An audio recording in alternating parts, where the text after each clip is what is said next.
जी 35 साल से लड़ाई खाली आपकी और हमारी जो होती थी, और जो थोड़े बहुत अभी उधर बचे हुए हैं वो भी हमारी ही पैदाइश है। तो बहुत नाम मत लो, उतना चिंता मत करो, पैदाइश हमारी ही है।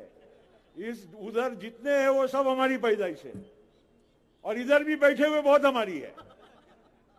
इसलिए ऐसा मत समझो आपकी पार्टी में भी अभी क्या है, अपन आप और हम थोड़ा अभी व्यायाम करके यंग दिखते हैं, बाकी बहुत हमारे से जूनियर बहुत है और सीनियर भी है, मगर पॉलिटिकल जूनियर है। खैर, गेली 35 वर्ष भाजप आणि राष्ट्रवादीमध्ये लढाई होती। आता तिकडे जे आहे आमचे पैदास नाव न घेता महाविकास आघाडीला टोला लावलाय। काँग्रेसची पैदास होती ती, पण ती वाईट पैदास होती, ती निघून गेलेली आहे। त्याचाच आमच्या सगळ्या लोकांना आनंद आहे।